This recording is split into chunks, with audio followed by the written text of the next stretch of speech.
It started on a quiet Thursday night in early autumn. The rain had just begun, the kind that whispers against the windows instead of pounding on them. Maya sat at the edge of her son's bed, tucking the blanket under his chin. 6-year-old Ethan had always been a light sleeper, afraid of thunderstorms. But that night his eyes darted constantly toward the floor beside the bed. "Mom," he whispered, "there's a man under there." Maya smiled softly. "You mean your stuffed bear?" Ethan shook his head, his small fingers gripping her hand. "No, Mommy. He talks when you're gone." For a moment she just looked at him, the way parents do when they can't decide if their child is joking or just overtired. Then she bent down, lifted the sheet and peered beneath the bed. Nothing, just dust, a toy car, and the edge of a sock she'd been missing for weeks. She laughed and kissed Ethan's forehead. "See? No monsters, no men. Just you, me, and Teddy." Ethan didn't laugh. He turned his face toward the wall and whispered, "He's hiding." Later that night, after Ethan finally fell asleep, Maya stayed up scrolling on her phone in the living room. Every few minutes she thought she heard something. A faint creak, a soft shuffle from upstairs. But the old house had always been noisy. At 11:23 p.m., the baby monitor crackled to life. She'd left it in Ethan's room out of habit. Static filled the speaker, then a whisper. "Maya?" She froze, her name spoken slowly, like someone savoring it. She pressed the monitor closer to her ear. "Ethan? Sweetheart?" No answer, only breathing. Deep, slow breathing that didn't sound like a child's. She ran upstairs. Ethan was asleep, tucked tightly under his blanket. The room was cold, too cold. She reached for the window. It was closed. The air smelled faintly of earth, damp and metallic. Maya left the nightlight on and sat beside the bed until dawn. The next morning she convinced herself she'd dreamed it.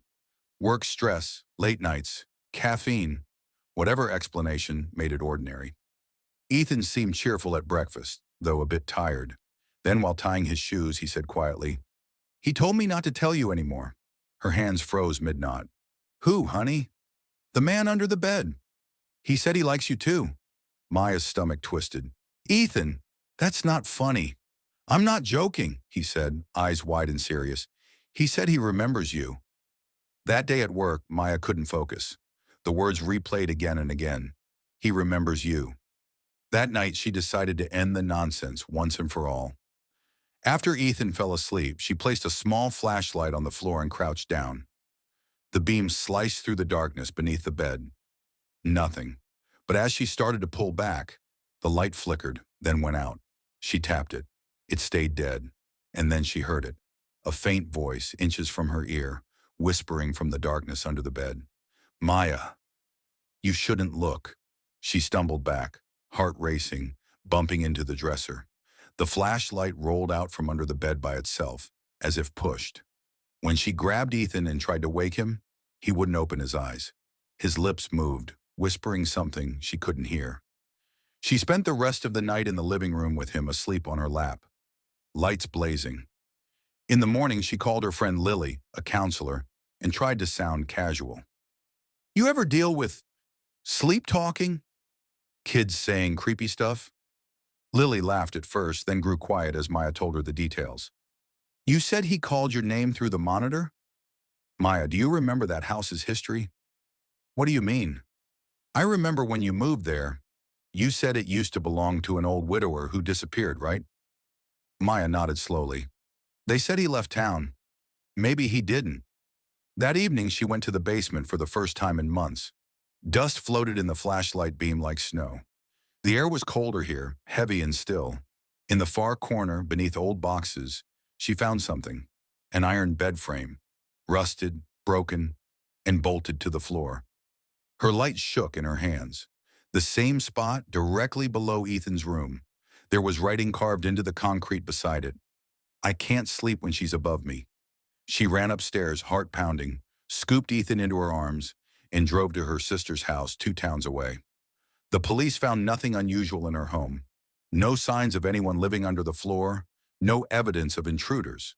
But the next day, the officer called her back. "Ma'am," he said carefully, "you might want to know." The man who owned your house, Arthur Bell, disappeared 20 years ago. His wife was found, well, under a bed. In the upstairs room, Maya dropped the phone.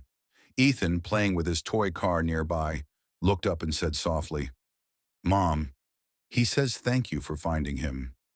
A week later, they moved out. The new house was brighter, newer, with no creaks or strange smells. For a while, everything was peaceful. Ethan slept through the night. The baby monitor stayed silent. Then one morning, as Maya made his bed, she noticed something carved into the wooden frame. Tiny letters freshly scratched into the wood. "Still here." And when she looked down, the shadow beneath the bed seemed just a little too dark and a little too wide to belong to just her son. Subscribe for more spine-chilling stories that will keep you up tonight.